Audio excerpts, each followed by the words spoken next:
Hello बच्चों, स्वागत है आपका आपके अपने चैनल पढ़ के तो देख में।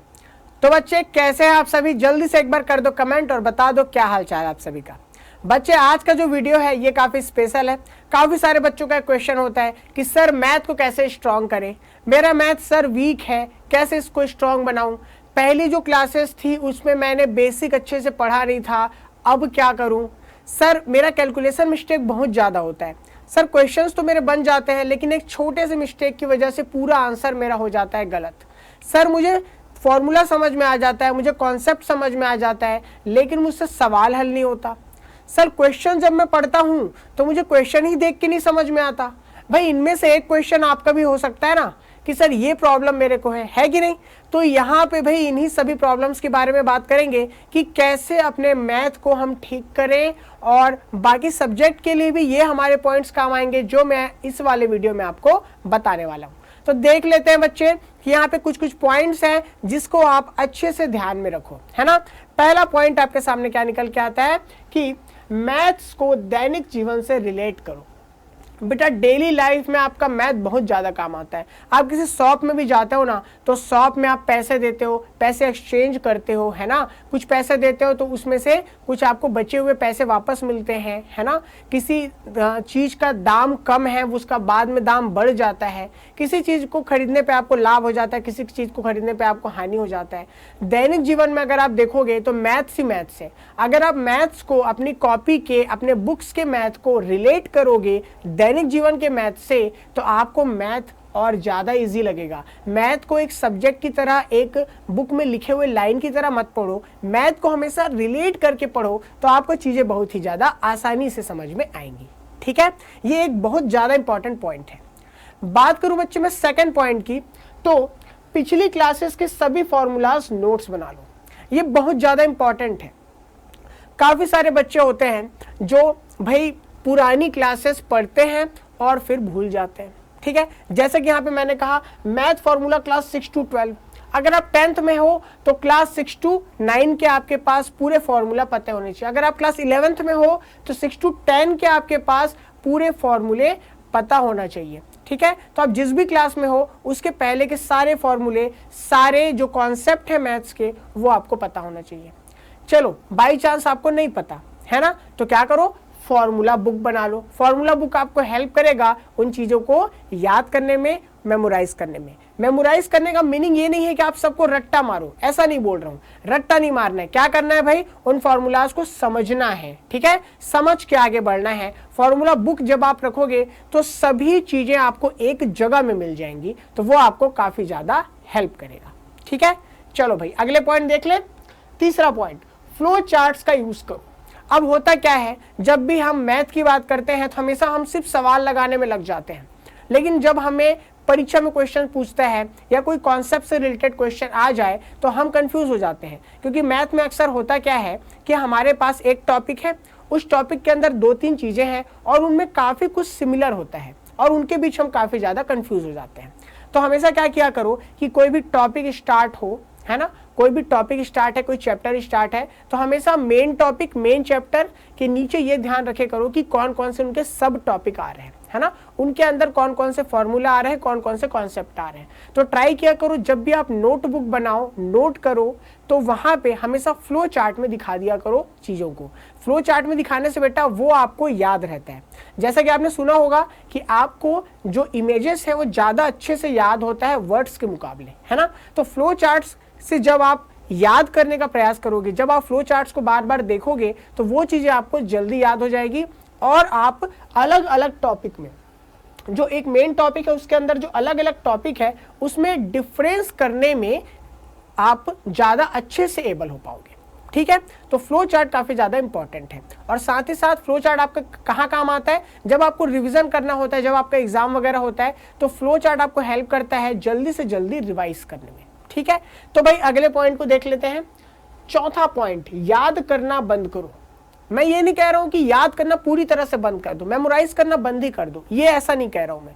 जैसे अगर मैं बात करूं पहाड़े की, है ना, तो गुणा करने के लिए पहाड़ा बहुत ज्यादा इंपॉर्टेंट है। जिस बच्चे को जितना ज्यादा पहाड़ा याद होता है उसका गुणा जो है उतना ही तेज हो जाता है।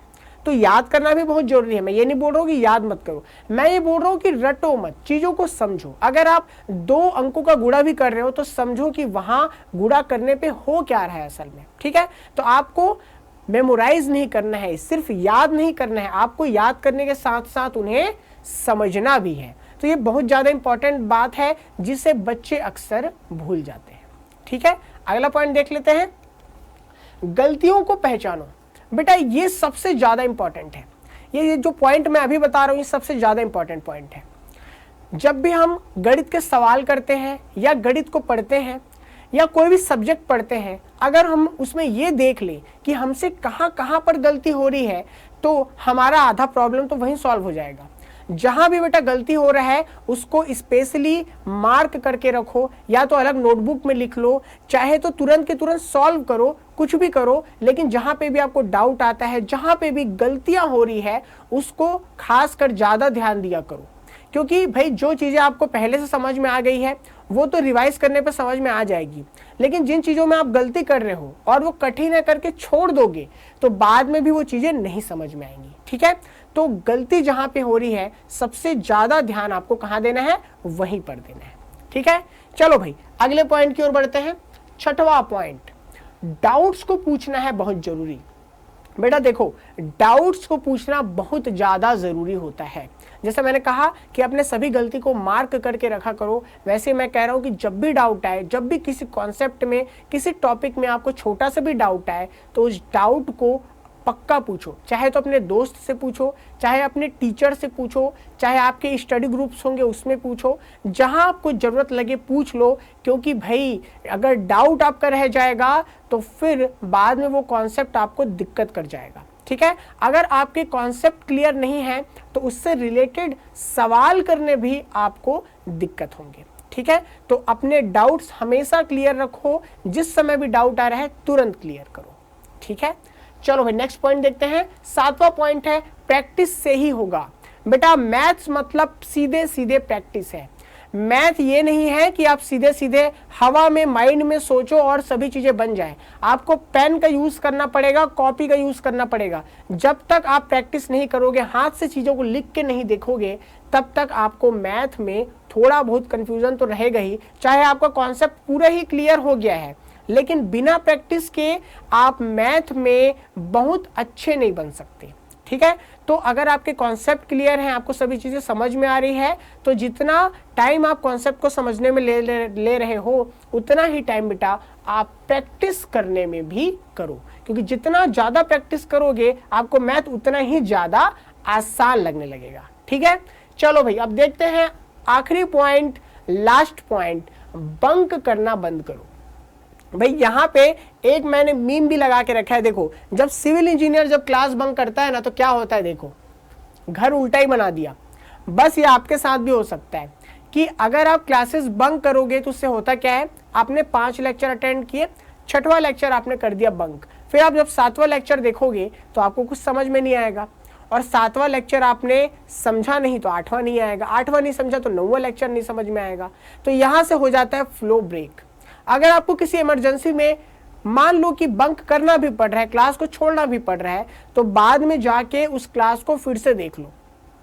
आपको तो हमारी क्लास रिकॉर्डेड मिल ही जाती है, तो उस क्लास को फिर से देख लिया करो, ठीक है। क्योंकि अगर आप क्लास को बंक करोगे आपका फ्लो ब्रेक हो जाएगा, तो आपने जो पिछला पढ़ा है आप उतने में रह जाओगे। जब आगे जो पढ़ोगे उसमें आपको क्लैरिटी नहीं रहेगी, आपको चीजें समझ में नहीं आएगी।